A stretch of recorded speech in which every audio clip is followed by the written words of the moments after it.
శ్రీ మహాగణాధిపతయే నమః, శ్రీమాత్రే నమః. మాచిరాజ్ భక్తి ప్రేక్షకులందరికీ నమస్కారం.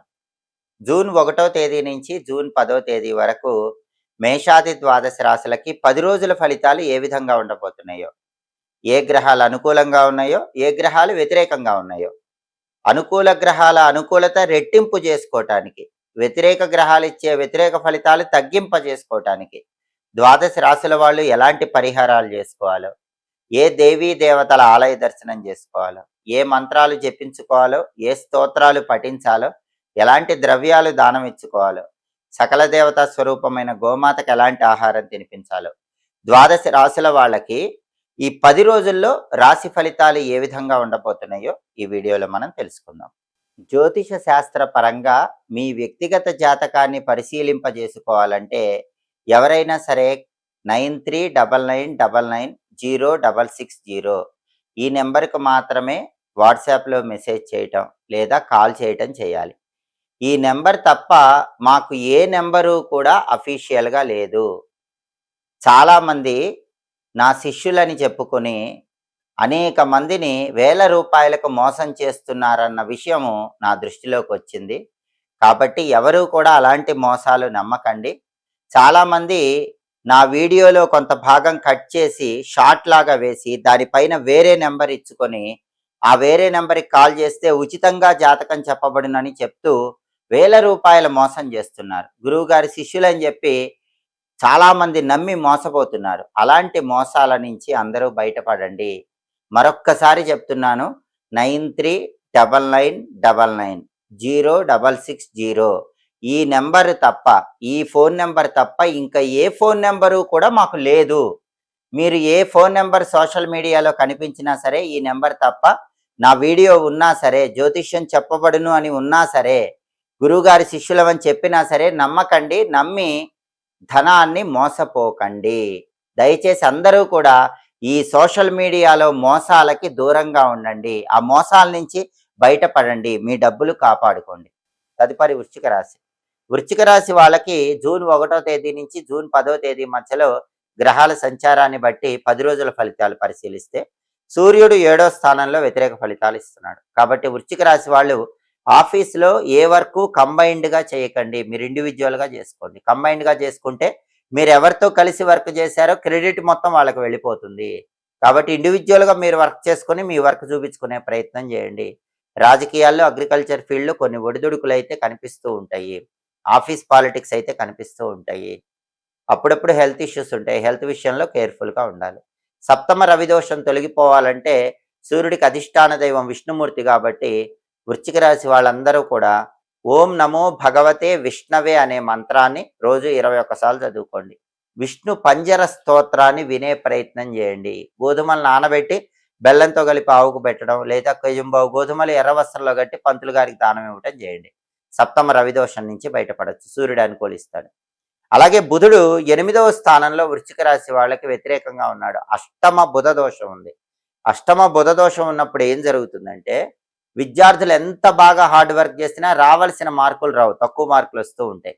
రావాల్సిన స్థాయిలో ర్యాంకులు రావు, తక్కువ ర్యాంకులు వస్తూ ఉంటాయి. అలాగే నిరుద్యోగులు ఎంత బాగా హార్డ్ వర్క్ చేసి ఇంటర్వ్యూ అటెండ్ అయినా లాస్ట్ రౌండ్లో పర్ఫామ్ చేయలేక కొత్త జాబ్ రావటం అనేది ఇబ్బంది అవుతూ ఉంటుంది.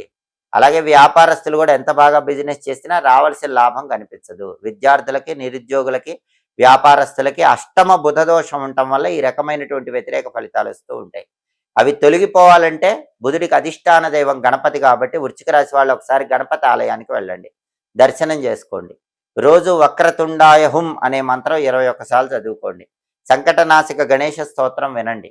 అలాగే పెసలు నానబెట్టి ఆవుకు పెట్టడం, లేదా కేజింబావు పెసలు ఆకుపచ్చ వస్త్రంలో కట్టి పంతులు గారికి దానం ఇవ్వటం ఒకసారి చేయండి. అప్పుడు అష్టమ బుధ దోషం తొలగిపోతుంది. ఈ 10 రోజుల్లో వృశ్చిక రాశి వాళ్ళకి అనుకూల ఫలితాలు వస్తాయి. అలాగే కుజుడు వృశ్చిక రాశి వాళ్ళకి 6వ స్థానంలో అద్భుతంగా యోగిస్తున్నాడు. భయంకరమైన శత్రువులు కూడా వృశ్చిక రాశి వాళ్ళకి నశించిపోతారు. లక్షల్లో అప్పులు ఉన్నా సరే మీరు గట్టిగా ప్రయత్నిస్తే జూన్ 1 నుంచి జూన్ 10 మధ్యలో అప్పులు క్లియర్ చేయగలుగుతారు. రియల్ ఎస్టేట్లో బ్రహ్మాండమైన జాక్పాట్ కొట్టే అవకాశం ఉంది. ప్రాపర్టీస్ కొనటానికి, ప్రాపర్టీస్ అమ్మటానికి వృశ్చిక రాశి వాళ్ళకి ఇది బెస్ట్ టైము. ప్రాపర్టీ కొంటే తక్కువ రేటుకే మంచి ప్రాపర్టీ కొనుక్కోగలుగుతారు. ప్రాపర్టీ అమ్మితే బల్క్ అమౌంట్ పెద్ద రేటుకి ప్రాపర్టీ అమ్ముకొని లాభం పొందగలుగుతారు. బ్రదర్స్‌తో గాని, సిస్టర్స్‌తో గాని ఉన్న డిస్ప్యూట్స్ క్లియర్ అయిపోతాయి. చాలా కాలంగా బ్యాంక్ లోన్ కోసం ట్రై చేస్తుంటే ఆ బ్యాంక్ లోన్ వచ్చే అవకాశం ఉంటుంది. దీర్ఘకాల అనారోగ్య సమస్యలకి ఒక చక్కటి ఉపశమనం కలుగుతుంది. శత్రువులను మిత్రులుగా మార్చుకోవడానికి చేసే ప్రయత్నాలు అనుకూలిస్తాయి. ఈ బెనిఫిట్స్ అన్నీ కూడా 6వ స్థానంలో కుజుడి సంచారం వల్ల వృశ్చిక రాశి వాళ్ళు ఈ 10 రోజుల్లో పొందగలుగుతారు. అలాగే శుక్రుడు వృశ్చిక రాశి వాళ్ళకి 8, 9 స్థానాల్లో చాలా అద్భుతంగా యోగిస్తున్నాడు. మొదటి 8 రోజులు 8వ స్థానంలో సంచారం చేస్తున్నాడు. దానివల్ల ఏం జరుగుతుంది? వృశ్చిక రాశి వాళ్ళకి వంశపారంపర్య ఆస్తులు కలిసొచ్చే అవకాశం ఉంది. వృశ్చిక రాశి స్త్రీ పురుషులు ఎవరైనా తల్లిదండ్రుల నుంచి కానీ, తాత ముత్తాతల నుంచి కానీ వంశపారంపర్యంగా కలిసి రావాల్సినటువంటి ఆస్తిపాస్తులు కలిసొచ్చి అనూహ్యంగా వాటిని పొందే యోగం జూన్ 1 నుంచి జూన్ 8 మధ్యలో ఉంది. చివరి 2 రోజుల్లో జూన్ 9, జూన్ 10 తేదీల్లో కార్యసిద్ధి ఏర్పడుతుంది. లైఫ్ పార్ట్నర్ సపోర్ట్ ఉంటుంది. ఆరోగ్యం బాగుంటుంది. ఈ ప్రయోజనాలన్నీ పొందుతారు. కాబట్టి వృశ్చిక రాశి వాళ్ళకి జూన్ 1 నుంచి జూన్ 10 మధ్యలో కుజుడు పూర్తిగా ఫేవరబుల్గా ఉన్నాడు. శుక్రుడు పూర్తిగా ఫేవరబుల్గా ఉన్నాడు. రవికి బుధుడికి సంబంధించిన పరిహారాలు చేసుకుంటే ఈ 10 రోజుల్లో వృశ్చిక రాశి వాళ్ళకి బ్రహ్మాండమైన అద్భుతమైన శుభ ఫలితాలు అందిపుచ్చుకోవచ్చు. ప్రతి 3 సంవత్సరాలకు ఒకసారి అధిక మాసం వస్తూ ఉంటుంది. ప్రస్తుతము అధిక మాసం నడుస్తోంది కాబట్టి మామూలు నెలల్లో చేసేటటువంటి పూజల కంటే, దానాల కంటే, స్తోత్ర పారాయణల కంటే అధిక మాసంలో చేసే పూజలు, దానాలు, స్తోత్ర పారాయణలు కొన్ని వేల రెట్లు ఎక్కువ ఫలితాలను కలిగింపజేస్తాయి. అధిక మాసాన్ని అందరూ సద్వినియోగం చేసుకుంటే జాతక దోషాల నుంచి సులభంగా బయటపడచ్చు. అధిక మాసంలో ఏం చేయాలి? శుభ కార్యక్రమాలు చేయకూడదు. వివాహాలు, గృహప్రవేశాలు, శంకుస్థాపనలు ఇలాంటివేవి శుభ కార్యక్రమాలు చేయకూడదు. కానీ పూజలు బాగా చేయాలి, జపాలు బాగా చేయాలి. పూజలు కానీ, జపాలు కానీ ఈ మాసంలో ఎక్కువ చేస్తే ఫలితం వేల రెట్లు ఉంటుంది. అలాగే దానాలు చేస్తే మంచిది. అన్నిటికంటే గొప్ప దానం 33 అరిసెల దానం. అలాగే ధాన్యం దానం ఇవ్వచ్చు, గుమ్మడికాయ దానం ఇవ్వచ్చు. గుమ్మడికాయ అధిక మాసంలో దానం ఇస్తే సమస్త బ్రహ్మాండాన్ని విష్ణువుకు దానం చేసిన ఫలితం కలిగి, విష్ణుమూర్తి అనుగ్రహం కలిగి వృత్తిపరంగా మంచి అద్భుతమైన శుభ ఫలితాలు చేకూడతాయి. అలాగే అధిక మాసంలో ఎవరైనా సరే అన్నదానం చేసినా, వస్త్రదానం చేసినా సమస్త శుభ ఫలితాలు చేకూరతాయి. గోధుమలు, బెల్లం దానం ఇచ్చినా కూడా గ్రహదోష తీవ్రతను తగ్గింపజేసుకోవచ్చు. ఉద్యోగంలో ఉన్నత స్థాయి కలుగుతుంది. రాధాకృష్ణులని ఈ మాసంలో పూజిస్తే చాలా మంచిది. రోజు రాధాకృష్ణుల చిత్రపటం దగ్గర దీపం పెట్టుకుంటే మంచిది. సాలగ్రామానికి అభిషేకం చేస్తే మంచిది. సాలగ్రామానికి అభిషేకం చేసి ఆ తీర్థం తీసుకుంటే అధిక మాసంలో అద్భుతమైన ఫలితాలు కలుగుతాయి. అలాగే ఏదైనా దేవీ దేవతల దగ్గర ఒక దీపాన్ని అఖండంగా వెలిగేలాగా చూస్తే అధిక మాసంలో చాలా మంచిది. అధిక మాసంలో దీపదానం చేయమని పురుషోత్తమ మాహత్యం అనే గ్రంథంలో పద్మపురాణంలో చెప్పారు. దీపదానం అంటే కార్తీక మాసంలో లాగా ప్రమిదలో నూనె కానీ, నెయ్యి కానీ పోసి ఒత్తులు వేసి ఆ ప్రమిద దానం ఇవ్వటం కాదు. దీపదానం అంటే విష్ణు స్వరూపమైన చిత్రపటం దగ్గర, లేదా విష్ణుమూర్తి విగ్రహం దగ్గర, లేదా తులసి కోట దగ్గర ఒక దీపాన్ని అఖండంగా వెలిగేలాగా వెలిగించాలి. దీన్ని అధిక మాసంలో ఇచ్చే దీపదానం అంటారు. కాబట్టి కార్తీక మాసంలో దీపదానం వేరు, అధిక మాసంలో దీపదానం వేరు. అధిక మాసంలో దీపదానం అంటే లక్ష్మీనారాయణల దగ్గర కానీ, విష్ణు సంబంధమైన ఫోటో లేదా విగ్రహం దగ్గర కానీ, తులసి కోట దగ్గర కానీ ఎక్కువసేపు అఖండంగా కొండెక్కకుండా ఒక దీపాన్ని వెలిగేలాగా చూడాలి. దానివల్ల విశేషంగా విష్ణుమూర్తి అనుగ్రహం కలిగి సమస్త శుభ ఫలితాలు చేకూరతాయి. అలాగే అధిక మాసంలో పరమేశ్వరుణ్ణి ఎవరైనా సరే 33 మారేడు దళాలతో పూజిస్తే 33 కోట్ల మంది దేవతల అనుగ్రహం కలుగుతుందని మనకి ప్రామాణిక గ్రంథాలలో శివరహస్యం అనే గ్రంథంలో చెప్పారు. కాబట్టి శివ పూజ చేసే వాళ్ళు ఎవరైనా సరే 33 మారేడు దళాలతో అధిక మాసంలో ఈశ్వరుణ్ణి పూజించండి. అలాగే అధిక మాసంలో మృత్యుంజయ మంత్రం చదివితే మామూలు సమయంలో కంటే కొన్ని వేల రెట్లు ఎక్కువ ప్రయోజనాలు కలుగుతాయని కూడా శివరహస్యం అనే గ్రంథం చెప్తోంది. కాబట్టి రోజు మహామృత్యుంజయ మంత్రాన్ని ఓం త్రయంబకం యజామహే సుగంధిం పుష్టివర్ధనం ఉర్వారుకమేవ బంధనాత్ మృత్యోర్ముక్షేయ మామృతాత్ అంటూ రోజు వీలైనన్ని సార్లు చదువుకోండి. మామూలు సమయంలో కంటే తొందరగా శివానుగ్రహం కలుగుతుంది. అలాగే అధిక మాసంలో ఎవరైనా సరే శివాలయంలో అన్నదానం చేసినా, వస్త్రదానం చేసినా అద్భుతంగా శివానుగ్రహం కలుగుతుంది.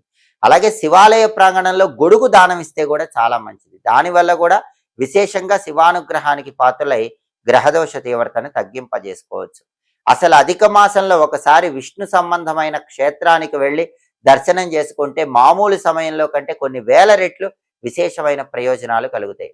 అందుకే ఎవరైనా ఒక్కసారి ఈ అధిక మాసంలో పూరి జగన్నాథ స్వామిని దర్శనం చేసుకుంటే అద్భుత ఫలితాలు కలుగుతాయి. శ్రీరంగానికి వెళ్ళి దర్శనం చేసుకుంటే మంచిది. పూరికి, శ్రీరంగానికి వెళ్ళలేని వాళ్ళు కలియుగ ప్రత్యక్ష దైవం వెంకటేశ్వర స్వామి వారిని తిరుమలలో దర్శనం చేసుకోండి. సంవత్సరంలో వచ్చే 12 నెలల్లో తిరుమల వెళ్ళి వెంకటేశ్వర స్వామిని దర్శనం చేసుకున్న ఫలితం కంటే అధిక మాసంలో వెంకటేశ్వర స్వామిని దర్శనం చేసుకుంటే వచ్చే ఫలితం అనేది ఇంకా అద్భుతమైనటువంటి శుభ ఫలితాలను కలిగింపజేస్తుంది. కాబట్టి ఇలా ప్రత్యేకమైన దానాలు ఇచ్చుకోవటం, శివుణ్ణి ప్రత్యేకంగా పూజించడం, విష్ణువుని ప్రత్యేకంగా పూజించడం చేయండి. అలాగే అధిక మాసంలో లలితా సహస్రనామం చదివితే మామూలు సమయంలో కంటే బ్రహ్మాండంగా ఫలితం ఉంటుంది. లలితా సహస్రనామం చదివి ఆవు పాలతో పాయసం చేసి అమ్మవారికి ఆ పాయసం నైవేద్యం పెట్టి ప్రసాదంగా స్వీకరించండి. కొన్ని కోట్ల రెట్లు విశేషంగా లలితామ్మవారి అనుగ్రహానికి పాత్రలు కావచ్చు. 3 సంవత్సరాలకు వచ్చే ఈ అధిక మాసాన్ని సద్వినియోగం చేసుకోండి. జూన్ 15వ తేదీ వరకు అధిక మాసం ఉంది. ఈ సమయంలో ఎప్పుడైనా ఈ విధి విధానాలు పాటించండి. సమస్త శుభ ఫలితాలను సిద్ధింపజేసుకోండి. ఎప్పటికప్పుడు జ్యోతిష శాస్త్ర పరంగా దినఫలాలు, 10 రోజుల ఫలితాలు, మాస ఫలితాలు, సంవత్సర ఫలితాలు తెలుసుకోవాలన్నా, ఖగోళంలో గ్రహాల సంచారంలో మార్పు వల్ల వచ్చే ఫలితాలు తెలుసుకోవాలన్నా, ట్రాన్సిట్ చేంజెస్ గురించి తెలుసుకోవాలన్నా మాచిరాజు భక్తి ఛానల్ తప్పకుండా చూడండి. మా వీడియోస్ మీకు నచ్చినట్లయితే మా ఛానల్ లైక్ చేయండి, కామెంట్ చేయండి. మా ఛానల్ వీడియోస్ 10 మంది మిత్రులకు షేర్ చేయండి. మా ఛానల్ సబ్స్క్రైబ్ చేసుకోండి. పక్కనున్న బెల్ సింబల్ నొక్కటం మాత్రం మర్చిపోకండి. సర్వే జనాః సుఖినో భవంతు. స్వస్తి.